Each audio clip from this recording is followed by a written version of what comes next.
అనంతపురం జిల్లా కళ్యాణదుర్గం బ్రాంచి నూతన భవన నిర్మాణానికి భూమి పూజ కార్యక్రమానికి ముఖ్య అతిథులుగా MLA Surendra, ADCC bank chairman Muntimadugu Keshava Reddy పాల్గొన్నారు. ఈ సందర్భంగా ఎమ్మెల్యే మాట్లాడుతూ, ఒక రైతు కుటుంబం నుంచి వచ్చి ఉమ్మడి అనంతపురం జిల్లా ఏడీసీసీ బ్యాంకు చైర్మన్ కేశవరెడ్డి ఉండటం మన ప్రాంత రైతులకు గొప్ప వరం. రాష్ట్రం అప్పుల్లో కోరుకుపోయినా ఎక్కడా తగ్గకుండా సంక్షేమ అభివృద్ధి కోసం కూటమి ప్రభుత్వం పనిచేస్తోందని, వెనుకబడిన ప్రాంతం నేడు అభివృద్ధి వైపు నడుస్తోందని తెలిపారు. 1958లో భూమి తనఖా బ్యాంక్ ఇక్కడ ప్రారంభం జరిగినది. దాని తర్వాత స్వల్పకాలిక పరిమిత వ్యవస్థ నుండి 1978లో ఏడీసీసీ బ్యాంక్ రైతులు సేవలు అందించే కార్యక్రమం ప్రారంభించాయన్న. అలాగే మనందరి ప్రియతమ నాయకులు ఆరాధ్యులు స్వర్గీయ ఎన్టీ రామారావు గారు రైతు సోదరులకు కావాల్సిన అన్ని పరిమిత అవసరాల ఒకే ప్రదేశంలో అందాలన్న ఉద్దేశంతో ఏకగాక్షిగా సింగిల్ విండో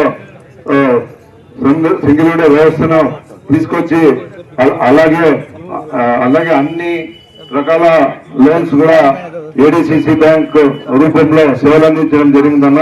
మన కళ్యాణదుర్గ ప్రాంతాన్ని రూపు మార్పే విధంగా, అంటే ప్రజలకు కూడా అందుబాటులో ఉండే విధంగా, ఎందుకంటే ప్రతి ఒక్క సొసైటీ అధ్యక్షులు కూడా ప్రతి ఒక్కరు కూడా రైతులకు అందుబాటులో ఉండే వ్యక్తులుగా, ఎక్కడ ఏం కావాలన్నా ఇప్పుడు కమ్మదూరు పోవచ్చు, లేదా బ్రహ్మ సముద్రం కావచ్చు, లేదా రూరల్ కావచ్చు, లేదా కుందురుపు కావచ్చు, ఎక్కడ ఏం అవసరం ఉన్నా చెట్టూరు కావచ్చు, ఏది అవసరం ఉన్నా రైతుకి ఏమైనా అవసరం అయితే సొసైటీ అధ్యక్షులు సంప్రదిస్తారు.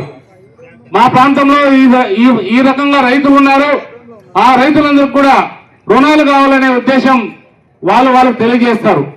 నిజంగా ఈరోజు గర్వపడుతున్నా, ఎన్డీఏ కూటమిలో భాగస్వాములుగా మేముండడం, నేను ఇక్కడ ఎమ్మెల్యేగా ఉండడం కూడా చాలా సంతోషం.